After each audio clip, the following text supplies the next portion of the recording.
Good morning, good afternoon, good evening, folks. Michael Zuber, one rental at a time, back with our weekly guest, Dana from Hemlane. How you doing, Dana? I'm great. Thanks, Michael, for having me. Absolutely. Love talking about property management, things that new investors, self managers could really think about. So we're going to talk about money today. And the first thing, Dana, I want to talk about is security deposits.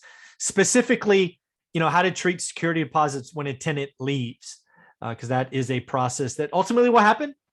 Some people leave, they get married, they move. Lots of reasons for people to leave under good terms, and many of them expect their security deposit back immediately. So let's talk Mhm. about what that process looks like, if you don't mind. Yeah, and one comment I would make, which you know this so well, is nearly every tenant, I would say 99%, accept 100% of their Of deposit course, back. yeah. The They day they just hand in keys and they want 100%. Absolutely. yeah, they just assume they're going to get 100% back, and you want to reduce those vacancy costs of all of these turnover repairs and not have that come out of your pocket.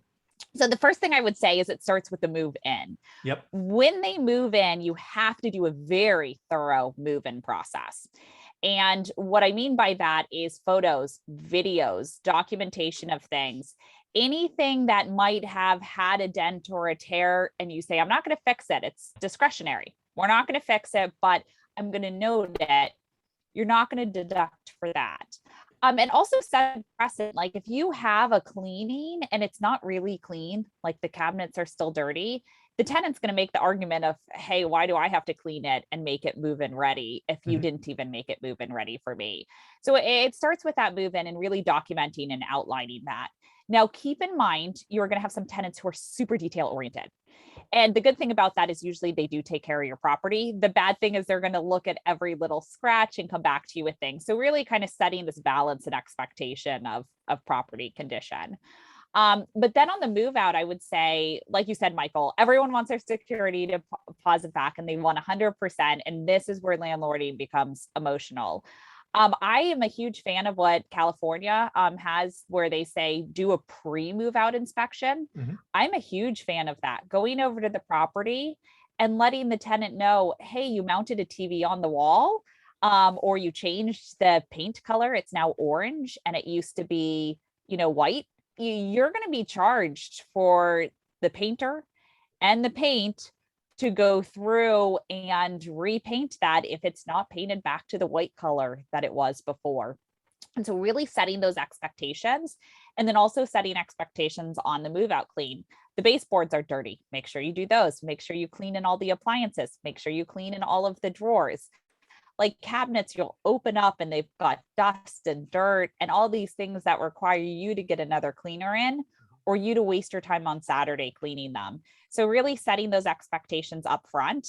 And then I'm a huge fan of telling them, hey, if you get a professional cleaner and it's a move out cleaning rather than a standard cleaning, keep the receipt and get a guarantee from them. That way, if they don't do a good enough job, I can call them back at no additional cost, and like you can get your security deposit back.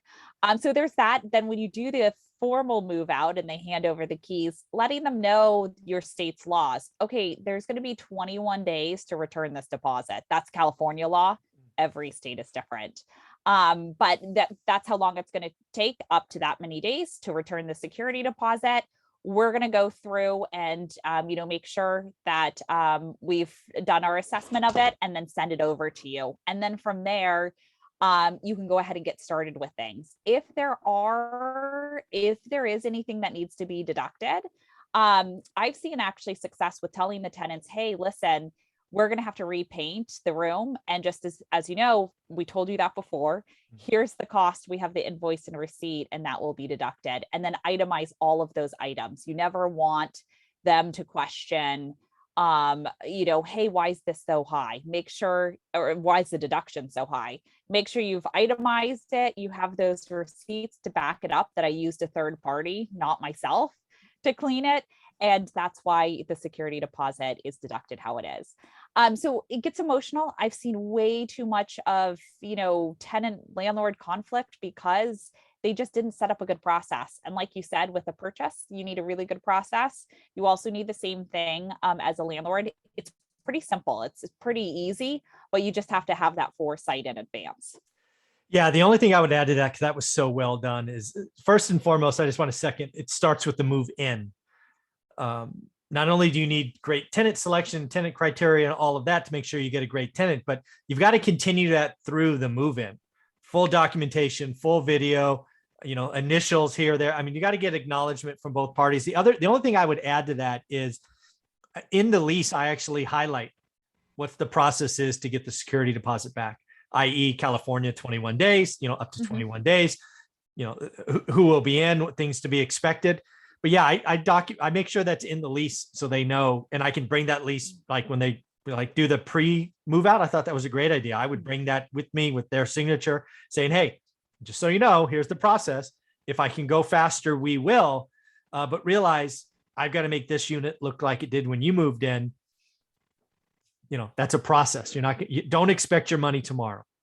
Yeah, exactly. And then I've seen some landlords, when they do the security deposit refund, they go, oh, it took me, 3 hours to clean it, and my cleaning rate's $100 an hour. And it's like, that's not professional. You're not running a professional shop. The tenant's going to call BS on that and say, wait, what do you mean another cleaner is $20 an hour? So if you use a third party, yes, it works to your advantage of having those receipts saying, no, it wasn't me.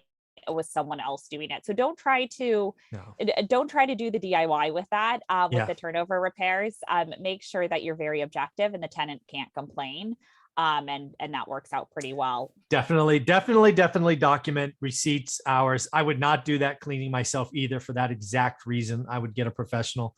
So I have receipts just in case it comes up. Right. And again, the more you document, the better. When in doubt, if you don't have the documentation, the tenant's going to win, at least in California. So yeah, starts up front, process, communicate timelines, expectations, over communicate, get receipts. Yeah. And again, just remember the tenant wants their money back as fast as possible. Yep. And then in some states, it requires interest on the security deposit.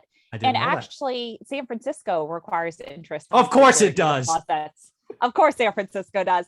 So you have to check not only state, but also county rules and regulations. And that's why it's great to be part of your local association, like your apartment association, because they'll tell you, hey, in San Francisco, if the tenants are there for longer than a year, you also need to include interest on the security deposit refund. I had no idea.